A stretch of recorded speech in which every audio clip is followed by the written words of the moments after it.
إن الحمد لله نحمده ونصلي على نبيه وعلى آله وأصحابه أجمعين أما بعد فأعوذ بالله من الشيطان الرجيم بسم الله الرحمن الرحيم أفحسبتم أنما خلقناكم عبثا وأنكم إلينا لا ترجعون صدق الله العظيم الحمد لله ثم الحمد لله প্রিয় বন্ধুরা, আজকে আমি যে বিষয়ে আলোচনা করব বিষয়টি হচ্ছে মানুষ আখিরাতকে কেন বিশ্বাস করে না। পৃথিবীতে মুসলিম হোক আর অমুসলিম হোক, তারা কেন বেশিরভাগ মানুষ আখিরাতকে বিশ্বাস করে না, সেটা আমরা কিভাবে বুঝতে পারি। যদিও তারা বলে যে আমরা আখিরাতকে বিশ্বাস করি, কিন্তু যখন তাদের কাজে কর্মে সেটা চলে আসে তখন সেটা আখিরাত বিরোধী হয়ে যায়। প্রথম নাম্বার কারণ হচ্ছে আখিরাত বিশ্বাস না করার কারণ মানুষ নিজেকে এই পৃথিবীতে উদ্দেশ্যহীন মনে করে। তাদের যে একটা গন্তব্য আছে আখিরাত, সেটা তারা ভুলে গিয়েছে, সেটা তারা জানে না। না জানার কারণে তারা তাদেরকে উদ্দেশ্যহীন মনে করে, নিরর্থক মনে করে। এই কারণে আখিরাতকে ভুলে যায়। 2 নাম্বার হচ্ছে মানুষ তাদের চাওয়া পাওয়াকে এই দুনিয়ার জীবনটাকেই সীমাবদ্ধ রাখে। অর্থাৎ দুনিয়াতে ভোগবিলাসিতা করবে, এই পর্যন্তই তাদের সীমাবদ্ধতা। এই দুনিয়াতে দুনিয়া পাবে, দুনিয়ার পাবার আশায় তারা আখিরাতকে ভুলে যায়। 3 নাম্বার হচ্ছে যে সমস্ত বস্তু মানব জাতির জন্য ক্ষতিকর, ওই সমস্ত বস্তুর লোভের কারণে মানুষ আখিরাতকে ভুলে যায়। অর্থ সম্পদ, টাকা পয়সা প্রয়োজনের চেয়ে অতিরিক্ত হয়ে গেলে সে আখিরাতকে ভুলে যায়, লোভ। 4 নাম্বার হচ্ছে পরকালের বিনিময়ে দুনিয়াকে ছাড়তে রাজি নয়। মানুষ পরকালের বিনিময়ে দুনিয়াটাকে ছাড়তে রাজি নয়, এই কারণে তারা আখিরাতকে ভুলে যায়। আর 5 নাম্বার হচ্ছে সবচেয়ে গুরুত্বপূর্ণ, মানুষের নৈতিকতা, আদর্শ, নৈতিক গুণাগুণ তাদের ভিতরে না থাকার কারণে অবিশ্বাসী যারা যারা আখিরাতকে বিশ্বাস করে না, তাদের প্রভাবিত হয়ে তারা তাদের নৈতিকতা ভুলে যায়। এই কারণে আখিরাতকে তারা অবিশ্বাস করে। 5টি কারণে, আমার মতে এই 5টির কারণে মানুষ আখিরাতকে ভুলে যায়। তাহলে এই পৃথিবীতে আল্লাহ তাআলা মানুষকে পাঠিয়েছেন তার ইবাদত করার জন্য, উদ্দেশ্যহীন নয়। তাদের একটা লক্ষ্য এবং উদ্দেশ্য আছে। আল্লাহ তাআলা বলেছেন, আফাহাসিবতুম আন্নামা খালাকনাকুম আবাসাম ওয়া আন্নাকুম ইলাইনা লা তুরজাউন। তোমরা কি মনে করেছো আমি তোমাদেরকে অনর্থক সৃষ্টি করেছি? আসলেই তো আমরা নিজেদেরকে মনে করি আমাদেরকে এমনি পৃথিবীতে পাঠিয়েছে। যদি তা মনে না করতাম তাহলে আমরা রাস্তায় মেয়েবাজি করতাম না, রাস্তায় হেঁটে বেড়াতাম না, ফ্রি ফায়ার, পাবজি এই সমস্ত গেম নিয়ে সারা দিন পড়ে থাকতাম না, মদ, জুয়া, সিগারেট,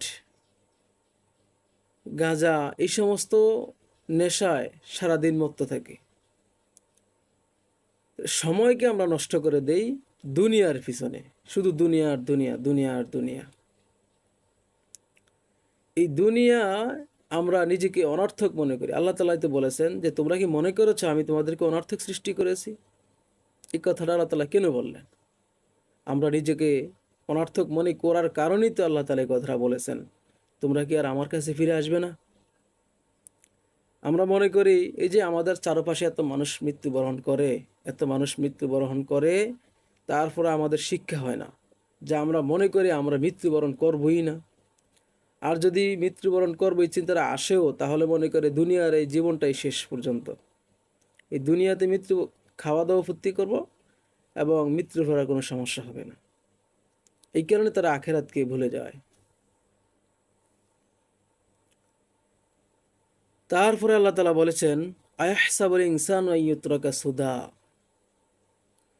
মানুষ কি ধারণা করে নিয়েছে, তোমরা কি ধারণা করে নিয়েছো যে তোমাকে এমনি ছেড়ে দেওয়া হবে? তোমার কি কোনো হিসাব নিকাশ হবে না? কাল কিয়ামতের ময়দানে আল্লাহ তাআলা আমাদেরকে এমনি এমনি ছাড়বেন না। আমাদেরকে আল্লাহ তাআলা হিসাব নিকাশ নিয়ে তারপরে আমাদের যেই কৃতকর্মের ফল, সেই কৃতকর্মের ফল অনুযায়ী আমাদেরকে হয়তো জান্নাত, না হয় জাহান্নামে আল্লাহ তাআলা আমাদেরকে প্রেরণ করবেন। তাহলে আমরা আখিরাতকে বিশ্বাস না করার কারণ হচ্ছে আমরা দুনিয়ামুখী হয়ে গিয়েছি। নিজেদেরকে যে আল্লাহ তাআলা যারা লক্ষ্য উদ্দেশ্য করে সৃষ্টি করেছেন যে আমরা দুনিয়াতে আসছি ধ্বংসশীল একটি দুনিয়া, এই ধ্বংসশীল দুনিয়ার জন্য আমরা কত পাগল, কত মায়া কান্না, কত হাত্তা রাহাজারি। আমরা যদি অনেকে মুখে মুখে বলে যে আমরা আল্লাহওয়ালা, আল্লাহকে ভালোবাসি, আল্লাহকে কাছে পেতে চাই, তারা কাজে কর্মে যখন তাদের মাঠে বাড়িতে যায় তখন তাদের প্রকাশ পায় সে আল্লাহকে কতটুকু ভালোবাসে। তাহলে আমরা এই দুনিয়ার জন্য আখেরাতকে ভুলে যাই। আমাদের উদ্দেশ্যহীন থাকার কারণে আমরা আখেরাতকে ভুলে যাই। যখন মানুষ একটা লক্ষ্যকে ছেড়ে দেয়, মানুষ যখন পড়াশোনা করে তখন একটা লক্ষ্য থাকে, আমি ডাক্তার হব, ইঞ্জিনিয়ার হব, পুলিশ বাহিনী হব, বা আর্মি হব, যে কোনো একটা লক্ষ্য থাকে যে আমি পড়াশোনা করে এরকম এরকম শিক্ষক হব। তাহলে তার ওই লক্ষ্য অনুযায়ী পৌঁছানো সে তার সম্ভব। আর যদি তার কোনো লক্ষ্য উদ্দেশ্য না থাকে তাহলে সে এই থার্ড ক্লাসে পড়ে থাকে, মানে ক্লাসে একদম থার্ড বয় থাকে, পড়াশোনা নাই, স্যারদের হাতে গালিগালাজ খায়।